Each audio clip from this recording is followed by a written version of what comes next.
With my Fire Emblem Fates Corrinquest runs of Rev and Birthright both complete, only one route remains for the Corrins to finish: Conquest. In case you're unfamiliar with what a Corrinquest is, it's a run of Fire Emblem Fates with an army consisting entirely of user-submitted Corrins, making every run unique and personalized. Just like the Corrins though, not everyone runs their Corrinquest the same way. So here's how I will do it. Rule number 1, the only units I am allowed to deploy are the Corrins I receive in the run. However, there are some exceptions. For example, Camilla, Selena, and Baruka arrive as reinforcements in Chapter 10. I am allowed to use them for that chapter, but the minute they enter my army, I cannot deploy them. 2. Corrins for this run will be selected a little different this time around. All the Corrins will be randomly grabbed in a game of marbles on stream. 3. If someone wants to guarantee a Corrin's appearance in this run, they'll have to fork up $15 USD to essentially bribe me to add a Corrin. This wasn't originally a rule at the start of the run, but you'll see how it became a thing as the run progresses. 4. The Corrins for this run can be in any class the submitter chooses,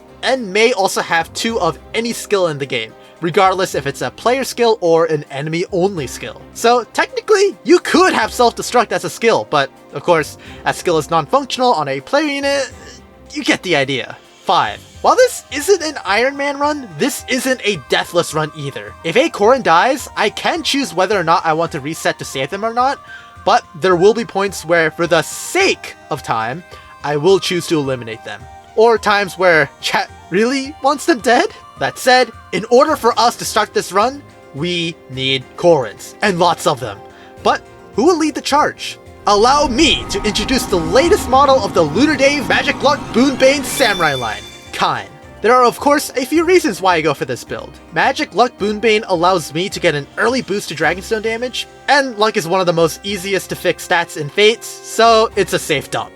I usually have my Corrins pre-Branch of Fate have a speed boon, so I will start out with slightly higher speed than normal for this build. Corrins' strength growth is also still rock solid, so getting cap strength can be accomplished pretty consistently. Also, because this is a Lunatic run, having at least one Takumi killer is usually a priority for me, so having Life and Death and Swordfare access is huge. Not to mention other skills such as Duelist Blow, Astra, and Vantage increasing Kine's overall odds of survival. Chapter 6 starts and ends with Kine and a currently unnamed group of other Corrins choosing their Norian family. But as this is a map with only forced deployments, I had to handle this alone, which we deal with quickly by giving Sakura a concussion, ending this chapter in 5 turns. With us now making our choice clear, we head to Castle Krakenberg.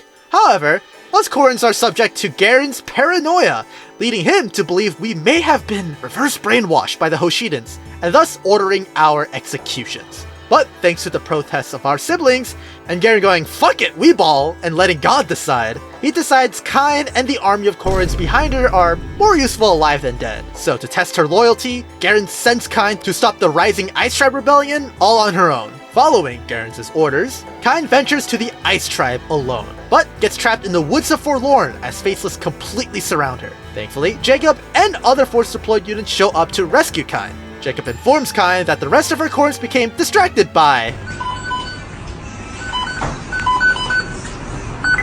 and weren't able to make it, but will rendezvous with her at the Ice Tribe village to help her through this mission. We then trudge onward to the Ice Tribe, where our Corrins finally caught up with us. But because the Ice Tribe was expecting a Corrin and not an army of, well, Corrin appearing, the Ice Tribe, out of fear of our sheer numbers, began to retaliate. But don't worry, in this Corrin army we have...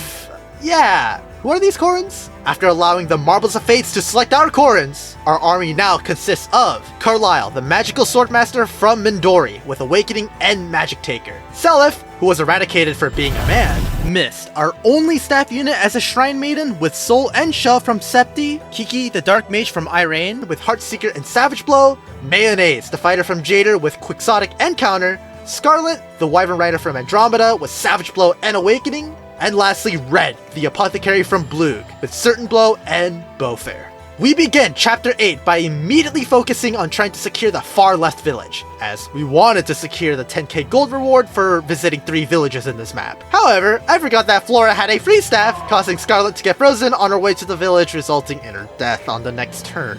After resetting, Scarlet proceeded to die 2 additional times due to her low resistance stat. It was here when Res Taker quickly became a popular skill to add for Corrins because of how much of an issue Res was for our Corrins. After Scarlet's frankly disappointing performance, I decided to cheat and use path bonuses to get a pair of boots so Kai can have enough movement to freeze the Lancer that usually visits the house above where we start the map, letting me change my approach and handle the map at a slower pace. It quickly became clear that Carlisle was going to be completely busted. On top of already being a pre-promote, I accidentally set his internal level to 0. So he was gaining EXP at a ridiculous rate. Chat decided to let it slide though, as Carlisle was just built different. Moving on, we began our attack on Flora. After Mayo does most of the work, Scarlet finishes her off, redeeming her slightly in my eyes, but clearly not Chat's. After securing the rest of the houses, guaranteeing our 10k gold reward, we surround Kilma and begin using Carlisle to chip at him, with Kind to dish out the finishing blow. And despite Kilma having an unexpected vantage proc, we seal the deal and complete this chapter in 23 turns.